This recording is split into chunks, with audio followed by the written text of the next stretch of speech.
All right. So I know we often talk about 2025. What's it going to be? What's the market going to hold? How well are we going to do?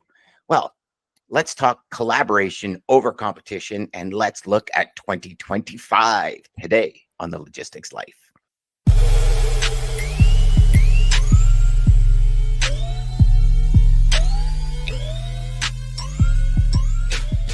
Hey there, my friends. Welcome back. Dean, another data day, my man, and I'm loving it.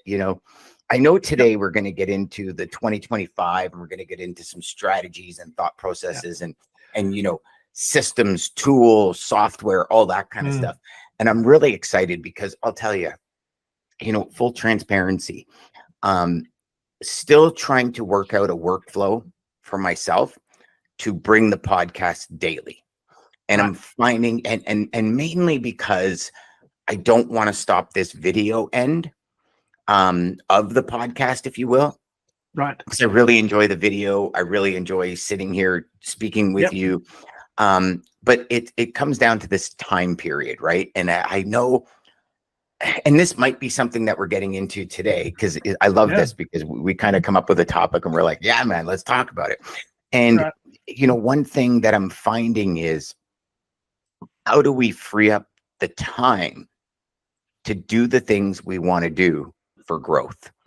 I'm like, I don't think I've ever studied and read and worked as much as I'm working now to really understand the markets. And I mean, I've always been, me, Dean, I've always been a fan of education. But there's so many things changing in our market. I think it's changing more now than I've ever seen it in the last 30 years. What are your thoughts? We're at the what got me thinking about this, Dan, is we need to invest now in the systems and procedures and strategies for next year. Because now's the time to be doing it. And you might say, well, let's just put it off a bit until we see what the market's doing. No, because the market is going to turn. There's no question it's going to turn. But to what degree? And I think what struck me is that 2025 is going to look a lot like even 2017 did. Like, if you think back to before 2018, 2019, when we had this volatility come into the market, we are returning back to a new normal, right? And the new normal is going to be what we used to see, where you see, single-digit rise and fall of spot rates year over year, not 35% increases and falls. So what that means is margins are going to be harder to come by. And I think what you've got to do now is figure out systems and processes and workflows and software. And I'm not using a bunch of jargon right there, but you've got to figure out, how do I adapt to the new normal?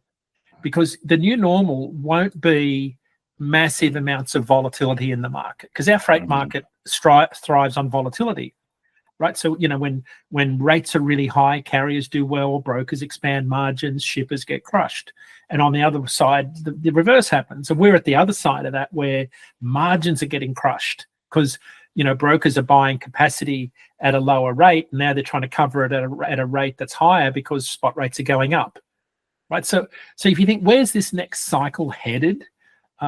We had Paul Bingham on from IHS Markit, Standard & Poor's, this week, and he said some things very, very interesting, a little bit scary, where he said growth in the US economy is not increasing, but it's kind of slowing compared to where it's been. And he talked about manufacturing, which is kind of still moving sideways. He doesn't think substantial growth is on the horizon next year. He thinks a fairly, growth will be very modest, but more like growth we've had in prior years. Now, of course, that's absent a trade war, the Trump administration, complete volatility in the market. And of course, we don't know where that's going to land. But I think if you said, all things being equal, if we didn't have a change in administration and we didn't have Israel going to war with Iran and, potential impacts on oil supplies, what does the freight market look like next year?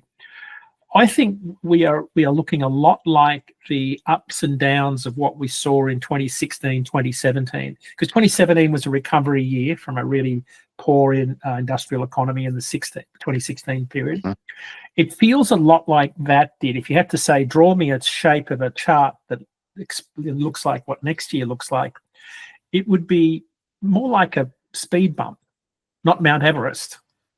And I think that's going to take some serious thinking about how do I manage in that environment where margins are going to be much lower because the opportunity for upside will be lower. So what do you do with your TMS workflows, your strategies? How do you automate processes that are inefficient and time consuming, which I think is what you're getting at with where Bridger comes in, is because it helps eliminate a lot of those inefficient steps, but it allows those that are using them more time to build better business relationships, which I think is the aim.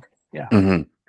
Well, so, I mean, you've obviously now in 2025, you've got the advent of integrated AI, right? So I think in the past years, up until this point, AI has been this cool thing, if you will, right? And I've heard a lot of questions, how is it going to impact logistics? Is it going to take jobs? Is it going to do this? And I see it as a real benefit, full transparency. I see AI and automation as a tool to increase velocity. Okay. I don't think it will ever take away the human element of things, because if you look at just humans in general, we're getting back to in-person meetings all the time. People are more, the desire is to have personal meetings over everything else these days. The whole video conferencing is great for quick meetings, but I'm trying to get in front of as many people as possible personally. Me, Dean, I had a conversation with my CFO yesterday and we were talking. He's like, you're kind of biased towards certain softwares. And I'm like, of course I am, and it's not just that I built them, it's that the processes and the functionality of it drives velocity. And you hit the nail on the head when you said, that now free time can be spent on building relationships and development, because the more and more I get into this and the more and more I start thinking about it, the more and more the question starts coming up for me anyways, is the kind of phrase is collaboration over competition. That's why I said it in the intro, because we've talked many times, leave something on the table for somebody else. We've talked many times, it's a broker market, it's a shipper market. See, that just creates friction amongst the people that need, and here's the end result of our industry. The people that need to be collaborative is the shipper, the manufacturer, the customer, whatever the word is you want to use. The third party, if they use a broker, the 4PL, the 3PL, the supply chain expert, whatever it is, the consultant, and the supplier, the carrier, the partner. These three create the trifecta, which is actually a triangle. And if you know a lot about triangles, hence the pyramids, they're almost impenetrable, right? You can't crush it because of the shape that it is. And I look at that as the nucleus of our economy. And I think there's a few things wrong. And I mean, hopefully I'll be a leader in changing this thought process, Dean, but I think this thought process has been around way longer than me, and it'll be around way longer than when I'm gone. But it's, how do we eliminate the competition aspect? Because here's a reality. For the amount of brokers and carriers out there, there's enough fish in the sea. It's just, when you're trying to rob Peter to pay Paul, when you're, when you're always competing, when you have the mindset of there's not enough pie, when you have the mindset of, it's been a rough year, why do I invest? I can't invest in anything. Well, Dan Martell, who's an awesome entrepreneur, he wrote a book called Buy Back Your Time.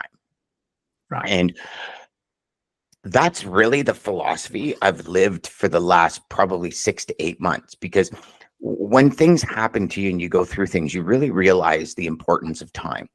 And, and I often say to people, including my own team, where I say, okay, what is the repetitive task that you're doing? And AI can automate that, or tools or automations or functions, workflows, things like Make.com, Zapier, like all of these tools. Most companies that have software have API integrations. And I know I'm throwing, I too am throwing a lot of technical jargon out today, Dean. But it's like, how do we invest in systems that's going to buy us back our time.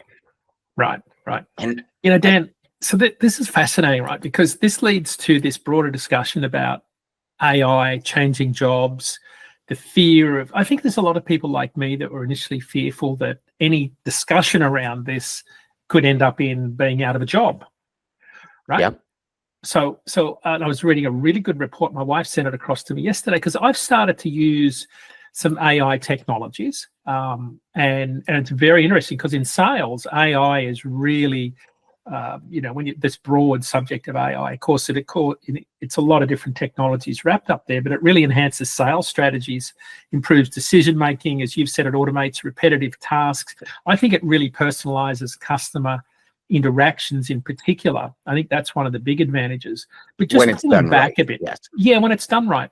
But if you think about, I read a report by McKinsey a few years ago, and it said that, or maybe a year ago, that found that a third of jobs that we have today didn't exist 25 years ago, right? And in their same report, The Future of Jobs, the World Economic Forum predicted, so if you think, okay, a third of jobs today didn't exist 25 years ago, that's like at the turn of the century. Because when I moved here to the US, that's nuts to even think about that. The Economic Forum predicted that 85 million jobs will be lost by next year, but 97 million will be created over the same period. It's a net increase of 12 million jobs. Now, of course, forecast is a forecast, and that one's pretty out there. But I think it underlines the point that technology will enable us to do things differently and better. And you can't stand still. So, I remember in marketing, people used to say, why are you investing so much in marketing now when the market sucks? And I said, now's the time to pour it on. Yep. Now's the time you find the opportunities. And at the bottom of this freight market, now's the time to be really pouring it on and figuring out, how do I build the best platform for next year? Because next year is going to be, it will be better. I think all things being equal, it'll be better, but it'll be different. I think that's where you've got to figure out, how do I expand margin using technology, not to get rid of people, but to get people to do things differently and focus on the things that really matter, that really make a difference. And let's dive into this market talk or margin talk for a second, because so twofold for that. I just like to add a comment to what you were talking about. I was listening to Gary Vee the other day, and he said, so first of all, this whole AI is going to take this, AI is going to take that, AI, we look at the ILA, the ports and all this kind of stuff, and automation is going to take jobs and all this kind of stuff. He brought up an interesting point. He says the same thing happened when cars were invented. Yep. Right. All right. Yeah. Right. And what happens is when there's a shift in that kind of stuff, it opens up new jobs. So will people have to retool? For sure. But did they just maybe retool during COVID? Yes. Like, you talk about when's the time. During COVID, I remember standing there, you and I both screaming from the rooftops, keep selling, keep selling, keep selling. Like, do not change anything just because business is easier to come by. People that didn't do it found themselves 30, 40% lost in sales when the market turned. And so I look at that and I say to myself, in sales, you can use AI to do a lot. Right. But I'll tell you right now, there's very, very, very, very, very, very few, and I'm going to say probably 1% of the entire sales force using it properly. Like, I can't tell you how many AI messages I get, and within 3 words, I'm like, not even close, because you put zero effort in this. And don't get me wrong. Right. I do email marketing. I do social media marketing. Like, I do all of it. But I use AI on a different level. And for me, AI is a good brainstorming tool. It's a good strategy and idea tool.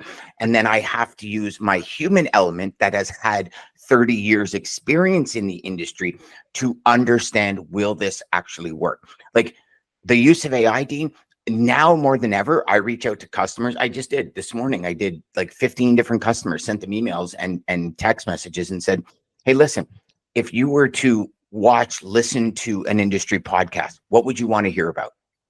Right. Could I go to AI and get that information? Yes. But Right. does it take the human context into the equation? No. Mm. So it's Mm.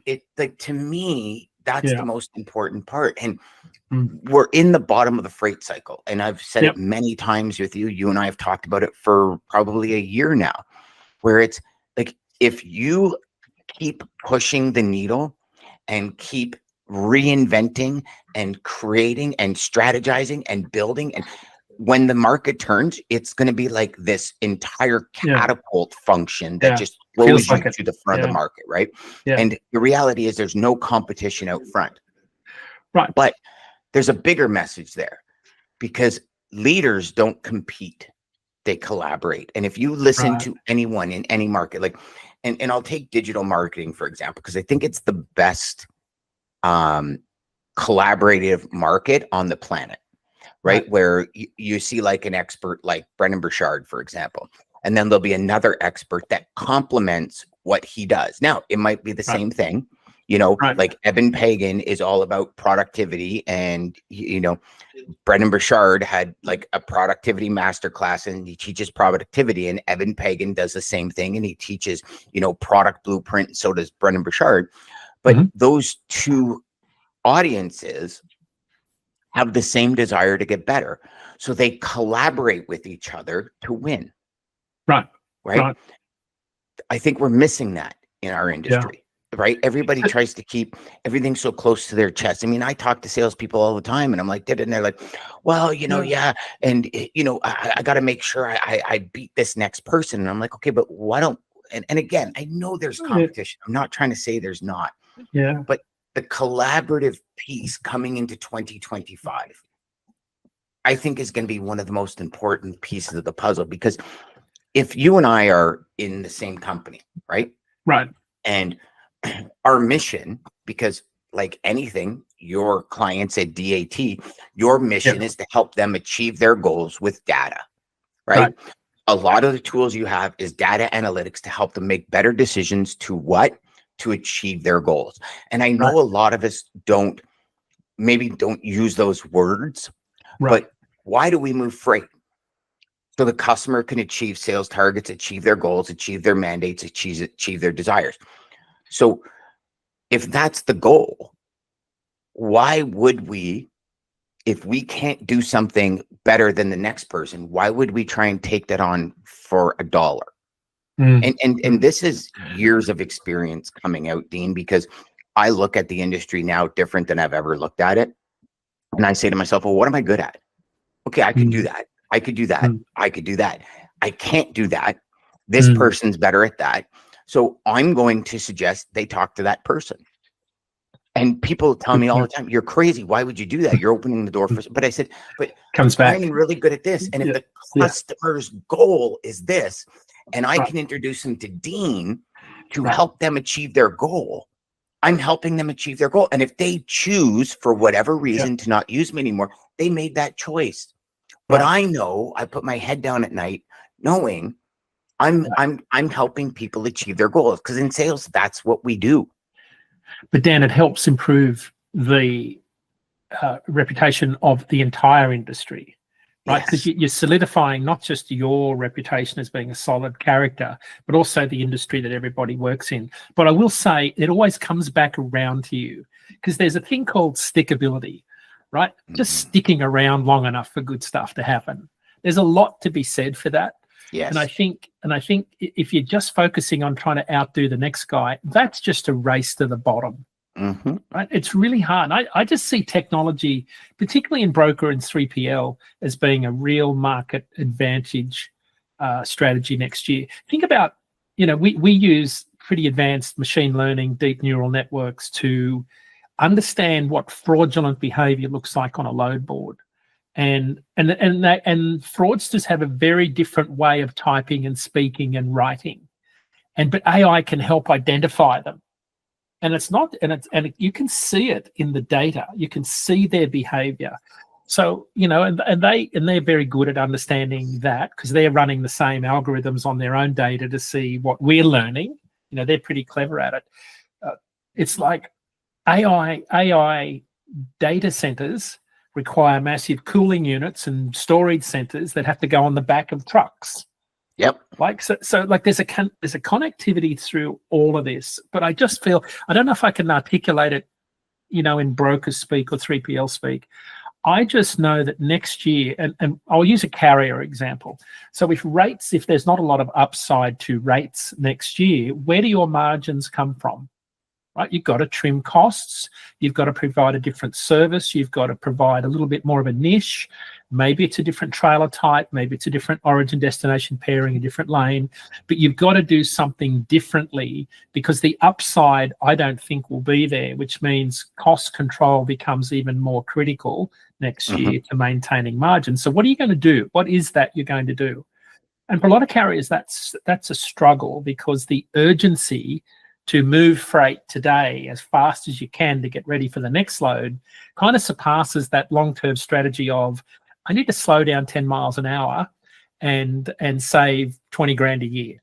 Right? So you think about Todd Amon's +1 -10, right? Do one more load a month, slow down 10 miles an hour. There's 20 grand a year right there in gross margin. So how do you do that when you're under there's a pressure to move a load today, or you're a broker and you've got to cover these loads today at whatever rate you can get a carrier to move it at? I understand that, but that's not where success is going to be next year. It's about figuring out now what the strategy is and sticking to it, like not changing. Like there's a lot of people, I think, when the going gets tough, they change their strategy. They don't give it enough time to work through. And it doesn't mean you don't change strategy, but I think a lot of people change strategy because things aren't working. And it wasn't because the strategy wasn't right. It was the execution that was what was wrong. Yes. Right. It's interesting that you said that because when we look at strategies and execution, there's also another variable that a lot of people don't take into consideration is the germination time, right? Like some strategies that you change, like, so for example, you implement a new CRM, right? So I'll use Bridger as an example. So we're finding with Bridger, it's an average of 33.87% increase in productivity based on the studies we've done. Wow. And yeah, huge, because that's substantial. Of everything it does in the background that you would normally have to do over and over and over and over again. So you set things up once, you use it thousands of times. The ability to import leads directly from the system instead of exporting a CSV file and then importing, and the ability, our research tool alone is saving people 12 to 15 minutes per customer they research. Right. Things like this. That's where AI comes in. As a carrier, if you look at, okay, well, how do we, stay competitive? Okay. So I look at this, Dean. The major thing that I look at when it comes to competitiveness is what's the commodity you're moving, right? Like, let's call a spade a spade. If you're moving recycled plastic, don't expect to make $5 a mile. Right. It just doesn't happen. It's not happening.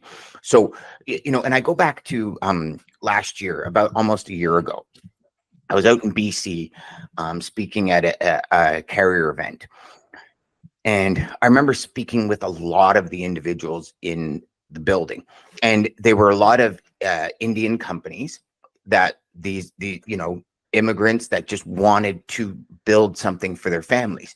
And a bunch of the gentlemen there were saying, Dan, one of my issues is English. Like, I can speak it to you, but when I write it, I feel it's broken. And I said, okay, well, this is the advent of AI. Put your letter or your email in and say, improve this and make it at a grade 5 reading level. And it was interesting because prior to the event, I was speaking with a lady out in BC, and she said she did this with a letter and showed me the before and after. So I said, do you mind if I use that in the presentation?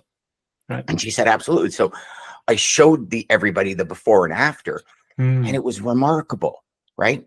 So it's this piece of the puzzle. So think of it like this. You spend 20 minutes writing up a letter, right? Where you can go into AI, type in a quick prompt, it writes 80% of it for you. Now I spend 10 minutes or 5 minutes writing that letter, increase my velocity, right? Then what I do is I go and look at the products I'm moving.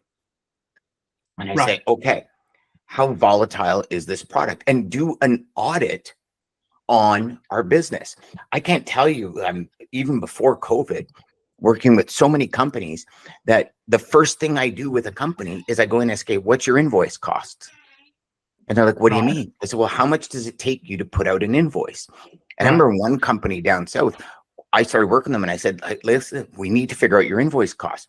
And when we did it, 35% of their customers were costing them money. So Huh. that means the other 40% or 45% or Wow. 55%, I don't know, whatever that number is. Can't Yep. even add to 100 today. That those other ones were paying for the losses on these customers. But Wow. so many people don't understand that. And it's like, okay, Wow. if our invoice That's cost is $75, that means every load that we make less than $100 on, if we're right. paying, say, a salesperson 30% margin, right? So we make $100, the salesperson gets $30.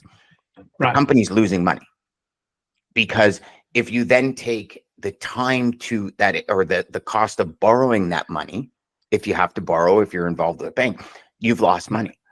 But Right. if people don't know that, then they have no idea the margins. But then what happens is they can no longer go in and say, okay, well, it's recycled plastic, I'm just going to put $100 on it. They have to stay away from those commodities.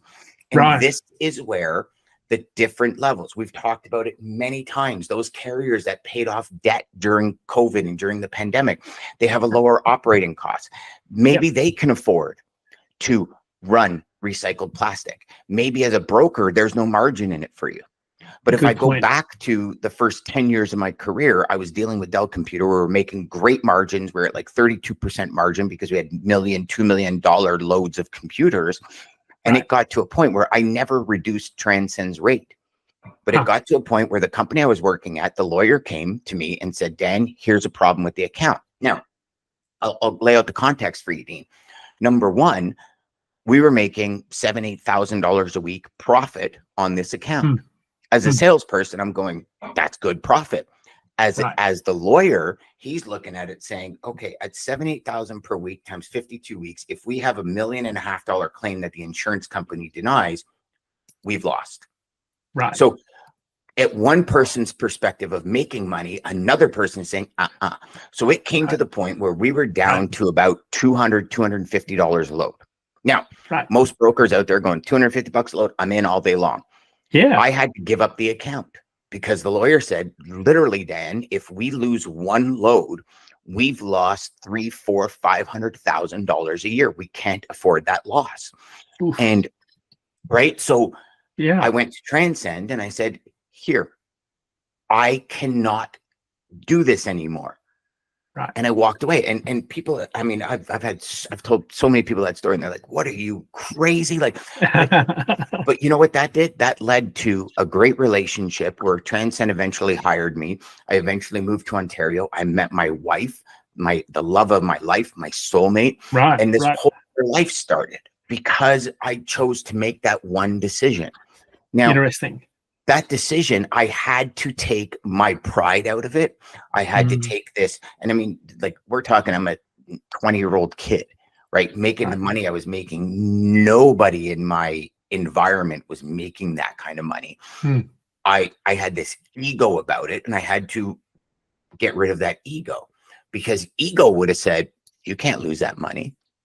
Right. What are your friends going to think of you? You just bought a new Hmm. truck. Like all this other stuff that comes into play. And Right. and I was like, okay, well, if like literally, if the lawyer hadn't, and I honor Paul for this, the lawyer at the time, because he said we can't do it. So either you have to give up the account or whatever. And I didn't want Transcend because I've been a believer from day one that our team, which includes all of the managers in the company, the accounting team in the company, your operations, all your other salespeople, your suppliers, your comrades, your teammates, your partners, and your customers, right? That's why I wrote the 4 pillars of transportation, Got right? it. Because there's 4 pillars, and without 4 sides of a house, the house falls. Yeah. That's right. it. Exactly. Right. So it's like, so I look at these things all the time, Dean.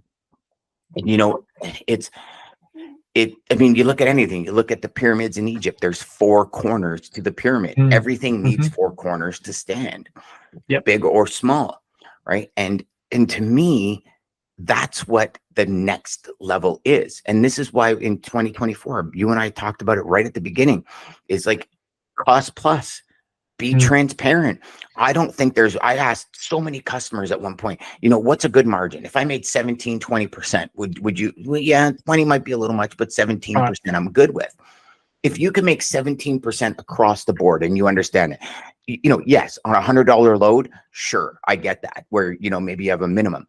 But when you're talking about a $10,000 load, 17% is massive when it comes to margin. Yep. Right. And if companies, meaning every company on the planet, knows the number that makes them money.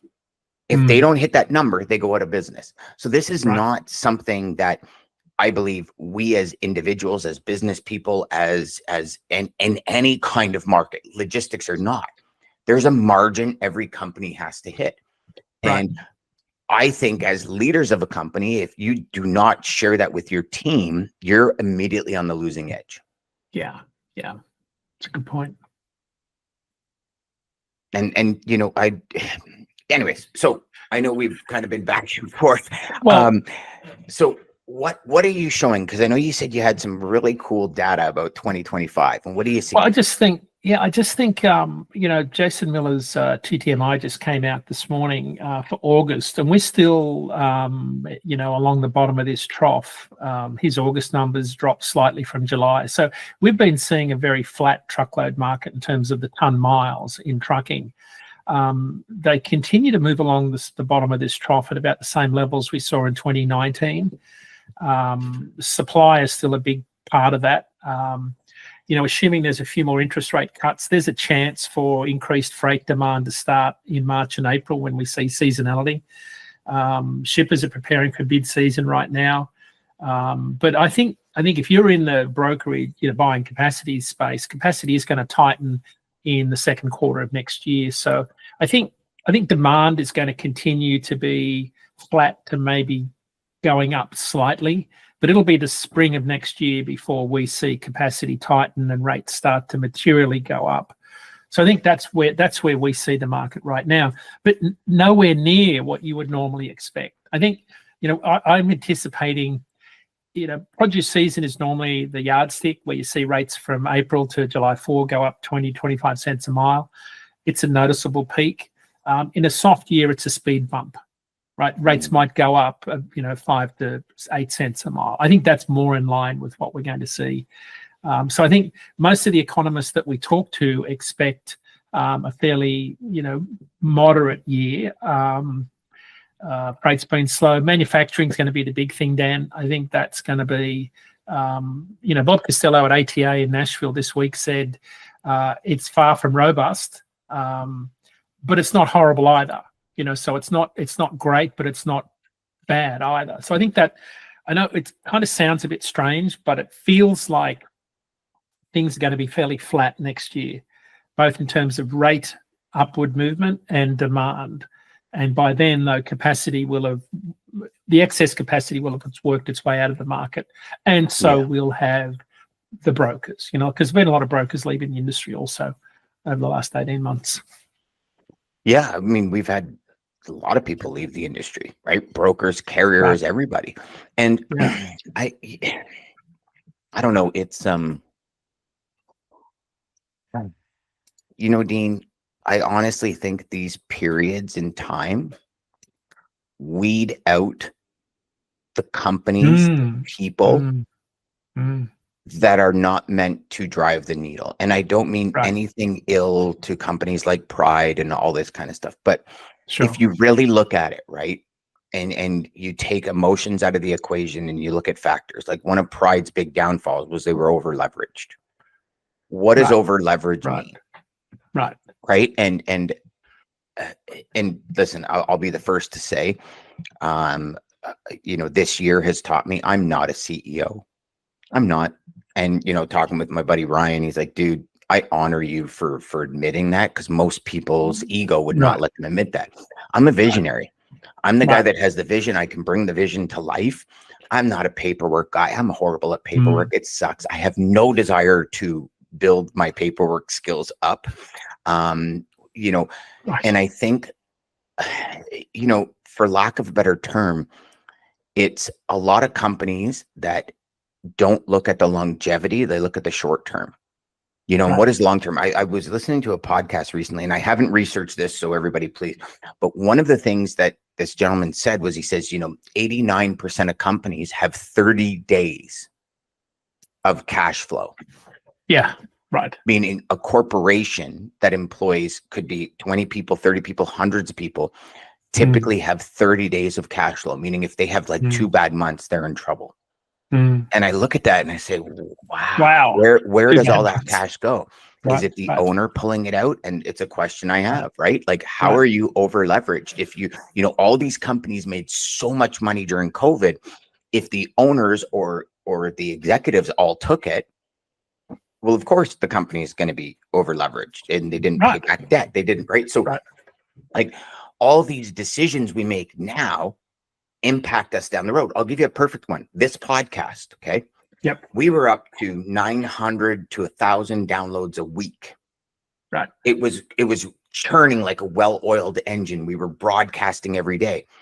When I took the position with Pinnacle, I had to slow that down because I had other things that needed to take, I shouldn't say needed to take priority, but needed to take priority. And I haven't, like I said at the beginning, I haven't figured out that workflow yet. I'm down to 200-300 downloads a week. So it's like, but what I did then is impacting now. So 6 weeks, 7 weeks later, it's impacting. And this is what happens in sales. This is what happens in life. Decisions we make now are going to show results in January. Right. And so, you get back to that systems, to automation, to all this other stuff that's so important for us to really understand what is the next level of productivity, what's the next level of profitability, what's next level. And I think, so many people are locked into this scarcity mindset right now. I was talking about it a couple of weeks ago. I don't know if you listened to the show, but I was running out of body wash. And it's like all of a sudden I'm like, okay, well, I'm not getting to the store for 2 days. So I'm like sprinkling it on. And then it was interesting because once I got new body wash, it was like, right. And it's like, you have this glove and I'm like, oh, that might be a little too much. It's like, okay, so hold on. When the jar is full, we overdo it. But as we get close to the bottom, we start skipping. Right. And it's not like I consciously thought, right? Crazy, isn't it? But if you think about it, you have a brand new thing of toothpaste, you might cake it on. As you're getting close to the end of your toothpaste, you're like, okay, my day today, I can't get to the store. Oh, tomorrow, you know what? I got to really preserve this toothpaste. But you don't need that huge glob of toothpaste. It's just, and I don't know what it is. Maybe some people are like, Dan, you're totally crazy. I don't do that. You know how AI is going to help you because Amazon knows exactly how much you use, how often you use it, and when they need to have it on the warehouse in Brampton. They know exactly. Yeah, I know. And you know what? This is the one thing that I think technology is really going to help us, right? Is that decision-making capabilities. Right. And I don't know. I mean, I think we've got a little bit of a road because I do believe logistics out of all industries is behind on the technology curve for sure. I think it's the innovation. But it's been such a people-centric business and maybe still will be. We'll just use technology to help us get better at developing those relationships with the right people, but with the right data to support that. Yes, I agree. That data piece, I think, is going to be critical. And I love the fact that you guys are creating data to make better decisions. Right. Absolutely. It's like hunting with a rifle versus a shotgun. Just a little bit more focused.